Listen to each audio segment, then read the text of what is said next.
Plan है कि मैं ऐसा करके नवंबर को टैकल करूंगा, ठीक है। वो आपके एडजस्टमेंट, कवरेज, इधर उधर चार चीजों में इस्तेमाल आएंगे, और अगर इसको इस्तेमाल करके बच बुचा के आप 5% कमा ले गए, यू आर द बेस्ट। उसी लड़ाई के लिए मैं लड़ने का ट्राई करूंगा इन नवंबर मंथ ऑल्सो, ठीक है। अब नवंबर मंथ की जो ये ट्रेड है, आप इसको कैसे फॉलो कर सकते हो? आप इसको टेलीग्राम में फॉलो कर सकते हो। लोगों का क्वेश्चन होगा कि अगर आपको लगता है ट्रेंडिंग मूव आएगा तो आपने फिर साइडवेज स्ट्रेटजी क्यों बनाई है?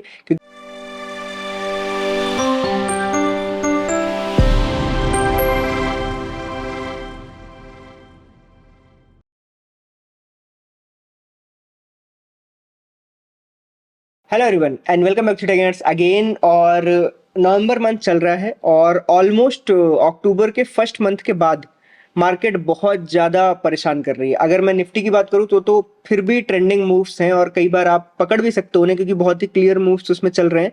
बट जहां तक मैं बात बैंक निफ्टी की कर रहा हूँ, बैंक निफ्टी पिछले 20 दिनों से, 20 ट्रेडिंग डेज की अगर मैं बात करूँ, अभी मैं आपको स्क्रीन दिखाऊंगा, 20 ट्रेडिंग डेज से up down up down up down up down, उसने एक बहुत ही लंबी रेंज बना ली और रेंज एक्चुअली में बहुत दिन से बनी हुई है, ठीक है। तो ऑब्वियस सी बात है कि किसी ना किसी तरफ उसे अपना एक टेक रखना पड़ेगा कि मार्केट को किस तरफ जाना है, ठीक है। तो अगर आप स्क्रीन पे देखोगे ना, तो स्क्रीन पे हमें आराम से दिख रहा है कि ऑलमोस्ट 8 अक्टूबर के बाद इस जगह से आप देखोगे कि मार्केट ने कुछ भी मूवमेंट नहीं की। ये जो जगह दिख रही है आपको, इस जगह के बाद देखो up down up down up again down, मतलब एक पूरी की पूरी यहां से यहां तक की रेंज आपको दिख रहा है। ये रेंज, इस रेंज में मार्केट फंसी हुई है। और अगर मैं वीकली चार्ट लगा दूंगा तो वीकली चार्ट में भी आपको सिमिलर कुछ ऐसी ही चीजें देखने को मिलेंगी कि मार्केट ना कुछ मूवमेंट नहीं दिखा रहा। वीकली वीकली 1 वीक, ये देखो मैंने बैंक निफ्टी का चार्ट लिया है ये, और बैंक निफ्टी में अगर मैं यहां पे लाइन खींच दूं, एक यहां और एक ऑलमोस्ट यहां, ये जोन है। वैसे बिल्कुल लाइंस पे मत जाना, बट एज अ जोन अगर हम देखें तो यहाँ पे लगभग 5 हफ्ते हो चुके हैं। 5 हफ्ते से लगभग 1 महीना 10 दिन से मार्केट ऑलमोस्ट सेम जगह पे है। मार्केट ने कुछ भी नया नहीं किया है और ये लास्ट वीकली कैंडल भी एकदम डोजी बन गई है, ठीक है। तो अब यहाँ पे डिसीजन लेने के लिए क्या करना पड़ेगा? डिसीजन लेने के लिए मार्केट को देखो, या तो ये हाई ब्रेक करना पड़ेगा या तो ये लो ब्रेक करना पड़ेगा। बट क्या अभी हमारे हाथ में ये चीज है कि मार्केट अभी यहाँ से क्या कर सकती है, ठीक है? तो अभी वो हमारे हाथ में तो नहीं है। मेरे हाथ में भी जो मेन चीज है वो है नवंबर मंथ के लिए ट्रेड। देखो बैंक निफ्टी के ऊपर मैंने अपना पूरा प्लान बना लिया। प्लान भी मैं क्या बताऊं, I am taking a challenge, ठीक है। उस चैलेंज में मैं सिर्फ उस अकाउंट के अंदर मैं सिर्फ पोजिशनल ट्रेडिंग करूंगा, ठीक है। पोजिशनल ट्रेडिंग वो भी बैंक निफ्टी में। बैंक निफ्टी के पोजिशनल ट्रेडिंग में मैं 12 महीने ट्रेड करने वाला हूं, ठीक है। And I will try my best to get कितना भी हम उसमें पा सकते हैं, और सेफ्टी के साथ बेसिकली। और सेफ्टी के साथ का मतलब ये होगा कि मैं फुली हेज्ड पोजिशंस के साथ I will try to gain as much I can, okay. तो हम ओनली पोजिशनल ट्रेडिंग का एक मैं चैलेंज ले रहा हूं खुद के लिए। 12 महीने का चैलेंज होगा, 12 ट्रेड्स लूंगा, ओके, ठीक है। ओनली 12 ट्रेड्स के अंदर हम उस अकाउंट को ट्राई करेंगे डबल करने का, ठीक है। और 12 महीने मतलब 1 साल का गेम है। और पोजिशनल ट्रेड्स में मैं ऐसे कोई भी ट्रेड्स नहीं लूंगा जिसमें 8-10 लेग होंगे। जितने भी होंगे 3 से 4 लेग, 4 लेग से ज्यादा की ट्रेड्स इतना मैं पसंद करता नहीं हूँ, क्योंकि 4 लेग के ऊपर जाना मतलब उसके बाद माथा पच्ची स्टार्ट हो जाती है। वो सारे के सारे जो भी ट्रेड्स होंगे ना, वो आप टेलीग्राम पे फॉलो कर सकते हो। अगर आप टेलीग्राम पे नहीं हो थीटा गेनर्स के, तो थीटा गेनर्स का टेलीग्राम देखो 1,35,000 लोग हैं, इसमें आप ज्वाइन कर सकते हो। यहाँ पे आपको देखने को मिल जाएगा, आप सारे ट्रेड फॉलो कर सकते हो into that positional challenge, okay. तो अब मैं इसको डाउन कर देता हूँ। अब मैं ये बात करता हूँ कि अगर मेरा व्यू ये है कि मार्केट यार अभी साइडवेज है, तो इस वक्त अगर मुझे ट्रेड बनानी है तो मैं क्या कर सकता हूँ? देखो मेरे हिसाब से मार्केट की जो रेंज है वो ये रही, मैंने आपको दिखाई दिया। रेंज में क्या दिख रहा है आपको? लगभग 50 to 500, ये वैसा एरिया है जहां से मार्केट बार बार गिर रही है। तो let me clean this and मैं डेली पे ही चलता हूँ। Daily is much easier to understand. ये लो, ये डेली चार्ट है अपना। डेली चार्ट में आपको देखने को मिल रहा है कि लगभग 52,500 के आसपास की रेंज है। जब तक वो नहीं ब्रेक होगी तब तक मुझे कोई अपसाइड का वो भी नहीं है, अंदेशा भी नहीं है, ठीक है। और जब तक डाउन साइड का ये एरिया है जो 50-500 के आसपास है, जब तक ये ब्रेक नहीं हो जाता एक्चुअल, और एक्चुअल ब्रेक का मतलब मेरा ये कुछ ऐसी कैंडल थी, ये कैंडल देख रहे हो आप इस टाइप की, जैसी बड़ी ग्रीन कैंडल्स आपको दिख रही है ना, ये बार बार जो स्पाइक मार रहा है मार्केट ऊपर की तरफ, या फिर ऐसी रेड कैंडल, मतलब बड़ी कैंडल होगी जब पूरी बॉडी के साथ, उस टाइम पे में ही इसका ब्रेकडाउन डाउन मारूंगा।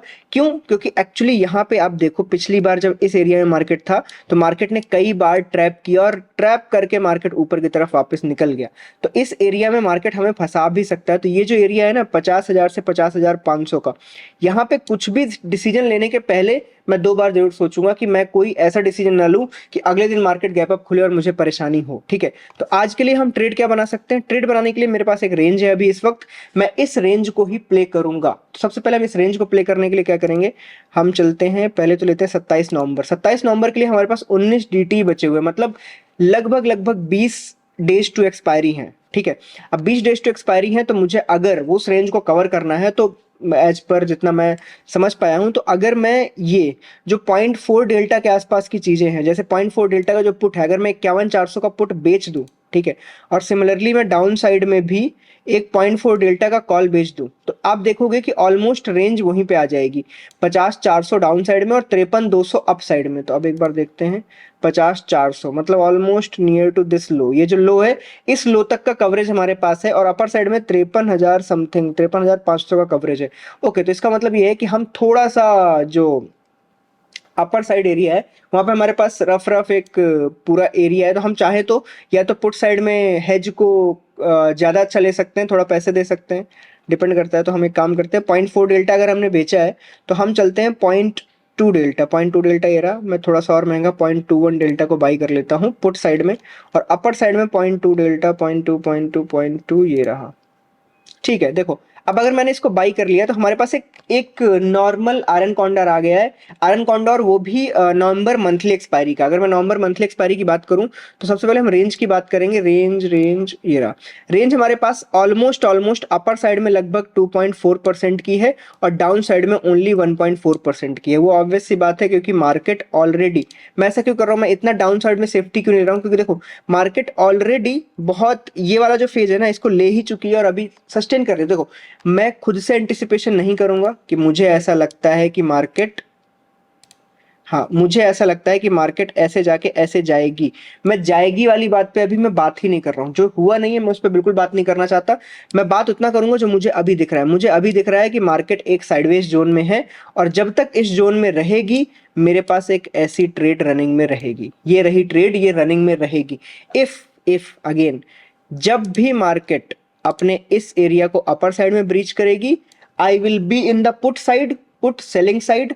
अगर मार्केट डाउन साइड को ब्रीच करेगी तो I will be in the call selling side only. मतलब मैं इस ट्रेड को नॉन डायरेक्शनल से डायरेक्शनल बनाऊंगा but with reference to the chart. अगर चार्ट नहीं बोल रहा तो मैं उसको करने नहीं वाला। ठीक है, तो अगर चार्ट में मुझे लगता है कि हाँ मार्केट अब डायरेक्शनल बोल रही है तो मैं करूंगा। क्या मैं सिर्फ इंडेक्स के चार्ट को कंसीडर करूंगा? नहीं, मैंने जो ऑप्शंस बेच रखे हैं या जिन ऑप्शंस को मैं सेल करके रखा हूं मैं उनके चार्ट्स के ऊपर भी कुछ ना कुछ प्राइस एक्शन एनालिसिस करूंगा। अगर मुझे उसमें भी प्राइस एक्शन कुछ ऐसा दिखता है कि कुछ ब्रेकआउट हो गया है काफी लंबे के समय के बाद, किस कॉल में ब्रेकआउट हुआ है मान लो, तो मैं इसको एग्जिट कर दूंगा। अगर सेम चीज मुझे लगता है पुट में ब्रेकआउट हो गया है लंबे समय के बाद, पुट नीचे नहीं जा रहा है ऊपर को जा रहा है, तो मैं उसको एग्जिट कर दूंगा। उसको का मतलब है उस साइड के दोनों लेग। तो अब हम देखते हैं,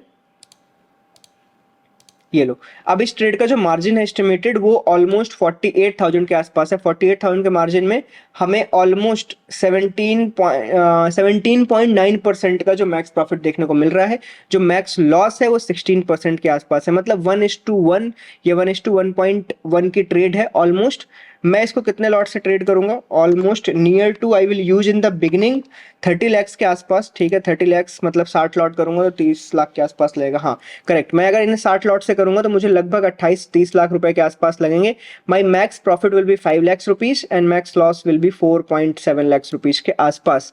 अब कई लोगों को प्रॉब्लम होती है 4.5 lakhs अब कैसे, तो देखो 4.5 lakhs ऐसे नहीं आने वाला है। 4.5 lakhs एक्सपायरी के दिन का है। अगर मार्केट 2% अप 2% डाउन इधर उधर कुछ खुल भी गई ना तो ये इतना बड़ा लॉस नहीं होगा, वो लाख रुपए के नीचे ही रहेगा, उससे भी नीचे ही रह सकता है, 50-60 हजार रुपए के आसपास ही रहेगा, उससे ज्यादा नहीं। ठीक है, तो ये मुझे एक्सेप्टेड है। मैं हमेशा बोलता हूँ आयरन कॉन्डोर 1:1 रेंज में अगर है, 1:1 रिस्क रिवॉर्ड में है तो इट्स फाइन, कोई दिक्कत नहीं, आप उसको आराम से हैंडल कर सकते हो because you have this much profit.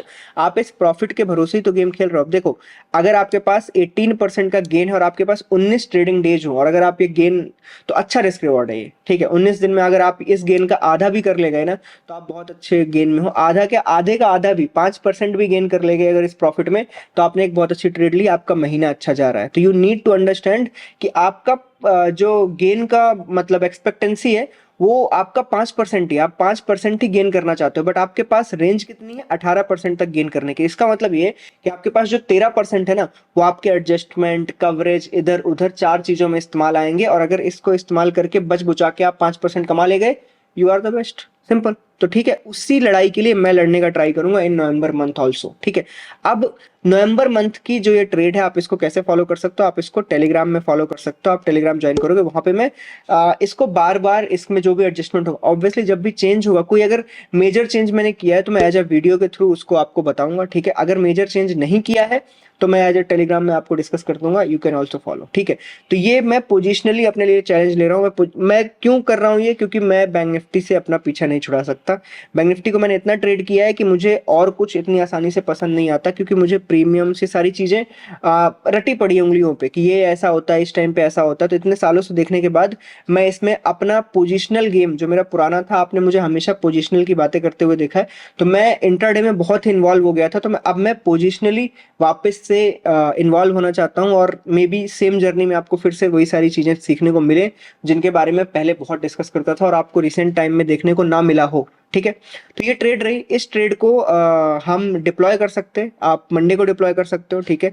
और आप चाहो तो मतलब ट्यूसडे को डिप्लॉय कर सकते हो, बट मैं ये बोलूंगा कि मोस्ट प्रोबेबली आप नवंबर मंथ की ट्रेड अगर डालना चाहते हो तो नवंबर मंथ किस दिन, 27 तारीख को एक्सपायरी है, कम से कम आपके पास 20 दिन होने चाहिए। जैसे कि आप मंडे को डालोगे, दैट इज फाइन, कोई दिक्कत नहीं है। We will try to do it on every first week, मतलब जो फर्स्ट वीक रनिंग वीक होता है, फर्स्ट एक्सपायरी का मतलब मंथली एक्सपायरी का जो फर्स्ट वीक होता है, उसमें ट्राई करेंगे डिप्लॉय करने का। बट इस बार मैं वीडियो बनाने में लेट हो गया हूँ, तो we can go ahead with the Monday also, ठीक है। तो मैं ट्रेड ये डालने वाला हूँ बैंक निफ्टी में, ठीक है। अभी 60 लॉट से स्टार्ट करूंगा, एंड विद इन अगर मुझे लगता है कि कोई चीज है कि इसमें और बढ़ाया जा सकता है क्वांटिटी, तो मैं मार्केट को देखते हुए बढ़ाऊंगा। अगर मुझे लगेगा कोई एरिया में कि हाँ यहाँ पे ट्रेड बढ़ाई जा सकती है, तो उस टाइम पे मैं इसमें ट्रेड में थोड़े बहुत लॉट ऐड कर लूंगा, और नियरली अबाउट 50 लाख से ट्रेड करूंगा, ठीक है। 50 लाख से हम पोजिशनल ट्रेड करने वाले हैं, ठीक है। अब उस 50 लाख से हम क्या कितना अर्न करेंगे, कैसे क्या करेंगे, डिपेंड करता है ट्रेड वाइज और मार्केट वाइज, ओके। तो आई होप कि ये जो ट्रेड है आपको समझ आया। मैंने क्यों लिया है, मैंने लिया है जस्ट बिकॉज अभी हमारी रेंज इतनी ही है, ठीक है। ये रेंज नीचे को ब्रेक होगी, we will be aggressive in the call side. Market ऊपर को अगर ब्रेक करेगी तो हम एग्रेसिव होंगे पुट साइड में, दैट्स इट। अभी बिल्कुल इसमें दिमाग मत लगाना, ओवर थिंकिंग मत करो कि आप चार्ट कहाँ जा सकता है, मार्केट बुलिश हो सकती है कि नहीं हो सकती। देखो, इसका चार्ट और अगर मैं निफ्टी का चार्ट आपको खोल के दिखाऊं, दोनों में जमीन आसमान का फर्क है। देखो, आप देखोगे निफ्टी ऑलमोस्ट बिल्कुल नीचे को जाती चली जा रही है, ठीक है, और ऑलमोस्ट अपने टॉप से काफी नीचे, 26,000 लगभग 300-400 के आसपास से अभी हम 23,800 का लो टच कर चुके हैं। तो ये एक बड़ी रेंज है। सेम चीज अभी बैंक निफ्टी में नहीं हुई। बैंक निफ्टी इस लेग के बाद यहीं पे अटकी हुई है इस जगह पे, जबकि bank Nifty Nifty already down चली गई। निफ्टी ऑलरेडी डाउन क्यों गई, क्योंकि बहुत सारे रिजल्ट बुरे आए। आप देखोगे टाटा मोटर्स बहुत ज्यादा डाउन चल रहा है, 21-22% डाउन चल रहा है। तो ये जो बड़े बड़े स्टॉक्स हैं नीचे को खींच रहे हैं निफ्टी को, बट बैंक निफ्टी में जो बैंकिंग स्टॉक्स हैं वो कोई एक का बुरा आता है, एक का ठीक आ रहा है, एक का बुरा आता है, एक का ठीक आ रहा है, तो वो एक ही जगह पे जिगजैग जिगजैग चल रहा है। तो बैंक निफ्टी इस वजह से साइडवेज में फंसी हुई है। बट मुझे ऐसा लगता है कि नवंबर मंथ एंड होने के पहले ही मार्केट में एक ट्रेंडिंग मूव आ जाएगा। ये देखो कहाँ गया bank Nifty, November month and होने के पहले ही इसमें ट्रेंडिंग मूव आ जाएगा, क्योंकि ये बहुत दिनों से फंसा हुआ है। कई लोगों का क्वेश्चन होगा कि अगर आपको लगता है ट्रेंडिंग मूव आएगा तो आपने फिर साइडवेज स्ट्रेटजी क्यों बनाई है, क्योंकि ट्रेंडिंग मूव आ सकता है और साइडवेज मार्केट चल रही है में फर्क है, दोनों में बहुत ज्यादा फर्क है। चल रही है क्योंकि मुझे चार्ट पे दिख रहा है, मार्केट ट्रेंडी हो सकती है, वो एक इमेजिनेशन है, वो आगे का फ्यूचर है। फ्यूचर के बेस पे आज की ट्रेड नहीं बन सकती, ये चीज आपको समझनी होगी। तो मैं जो अभी मार्केट में दिख रहा है उसके बेस पे ट्रेड मैंने बनाई है। अगर मार्केट मूव करेगा तो उस बेसिस पे I will change my self, I will change my strategy, और उसके हिसाब से हम आगे बढ़ेंगे। तो आपको मार्केट के बिहेवियर के हिसाब से थोड़ा सा चेंजेस लाने पड़ेंगे, ठीक है। तो अभी के लिए बिगिनिंग ट्रेड ये रहेगी बैंक निफ्टी के लिए, ये पोजिशनल है। अगर कोई इंट्राडे की बात करेगा तो इंट्राडे के लिए I will make another video. और अभी से मैं थोड़ा एक्टिव होने वाला हूँ टेलीग्राम पे भी एंड इवन यूट्यूब पे भी, जैसे मैं पहले हुआ करता था पोजिशनली और इंट्राडे को लेके। तो सारी चीज़ें आपको टेलीग्राम में अपडेटेड मिलेंगी। If you are not on Telegram तो आप उसको ज्वाइन कर सकते हो, आपको वहाँ पे फ्रीली डेली अपडेट्स मिलती रहेंगी, जहाँ पे आप चीज़ों को फॉलो कर सकते हो, जिससे आप वीडियोज़ को और टेलीग्राम को थोड़ा सा क्या बोलेंगे मैच कर पाओ कि हाँ यहाँ पे ये चल रहा है, यहाँ पे ये चल रहा है। क्योंकि आई नो कि जितनी भी मेरी ऑडियंस है जो मुझे देखती है, उनके साथ मेरा एक एंगेजमेंट लो हो गया है फॉर लास्ट 3-4 मंथ्स, ठीक है। तो अब मैं उस एंगेजमेंट को वापस गेन करना चाहता हूँ, आपके साथ वापस से जुड़ना चाहता हूँ। तो maybe I will start doing some live sessions, some Q&A sessions, जहाँ पे मैं समझ सकूँ कि क्या चल रहा है मार्केट के अंदर क्या नहीं, और हम थोड़ी बहुत बातचीत भी कर सकते हैं, ठीक है। तो अभी के लिए इतना ही। नवंबर के लिए मैंने ये ट्रेड डिसाइड किया है कि मैं ये डालने वाला हूँ। इट्स नॉट एन रिकमेंडेशन, ये मैं अपने बिहेवियर के हिसाब से, मेरी स्ट्रेटजी के हिसाब से डाल रहा हूँ। यू कैन ऑल्सो खुद आप इसमें जो भी चेंजेस करना चाहते हो, जस्ट मेरी एक प्लान है कि मैं ऐसा करके नवंबर को टैकल करूंगा, ठीक है। तो आपको अगर अच्छा लगा हो तो वीडियो को लाइक करना। आगे इसकी जो अपडेट्स हैं वो छोटे छोटे वीडियोस के थ्रू मैं आपको देता रहूंगा, एंड टेलीग्राम पे भी आपको इसकी अपडेट्स मिलती रहेंगी। अगर आप फर्स्ट टाइम मेरा वीडियो देख रहे हो तो थीटा गेनर्स को आप यूट्यूब पे सब्सक्राइब कर सकते हो। आपको ऑप्शन सेलिंग रिलेटेड यहाँ पे बहुत सारी चीज़ें सीखने को मिलेंगी। टाटा, bye bye and thank you.